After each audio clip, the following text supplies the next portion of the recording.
Over its more than 100-year history, we've seen the Extension Service continue to evolve to meet the demands of society. And it recently has encompassed a more broad focus and expanded clientele as the demographics and needs of our society evolve. In 2010, the National Institute of Food and Agriculture, or NIFA, replaced the former Cooperative State Research, Education, and Extension Service. Whew, that's a mouthful. And that had been in existence since 1994.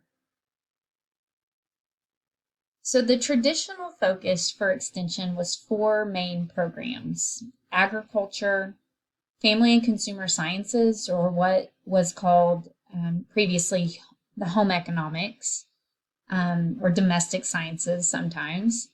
It also had 4-H or youth, and then community development. And now we see 6 major areas. We still have the 4-H youth development piece and the agriculture piece. We also see family and consumer sciences here, and community and economic development. But the 2 additional areas are leadership development and natural resources. This figure, it demonstrates how the 3 pieces that were introduced at the very beginning of this module are still relevant today and how they're connected. So at the federal level, we have the USDA and NIFA specifically, and all these national organizations that fit in this area. That gear, we should say. Then we have that state level. We have the land-grant universities located in each state, and they have academic departments, experiment stations that are connected, and then the cooperative extension service in each state. And as you can see, there's other state level stakeholders in this area. And then finally, we have the local level. So that could be the county or regional extension offices, the staff and volunteers who work there, and then other local government agencies, organizations, and the citizens. So all of these pieces work together to provide the extension service we have today.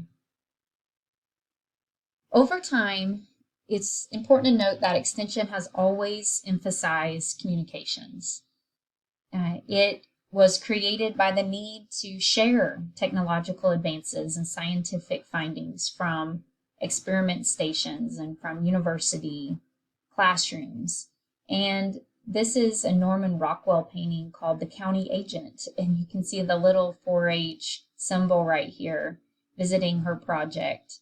So the communication efforts have evolved. Some of these are used daily. Some of them are perhaps used depending on the audience and the setting.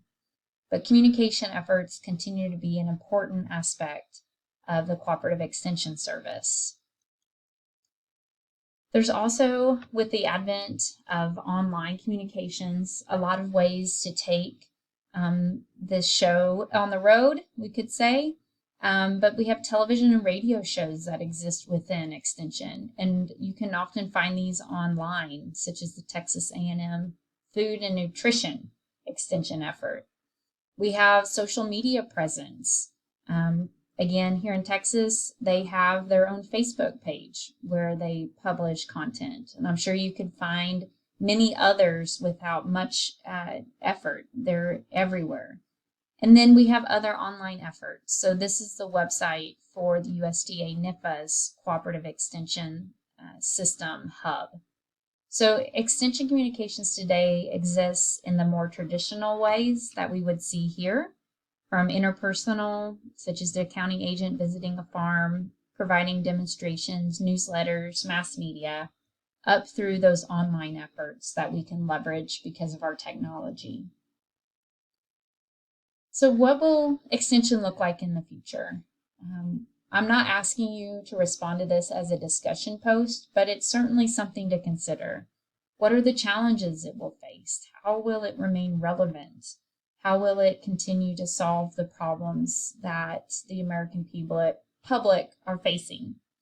What are the opportunities for advancement and for growth? And how can communication efforts be used to face those challenges and take advantage of those opportunities. So the discussion post I do want you to respond to. So you have 2 topics this week.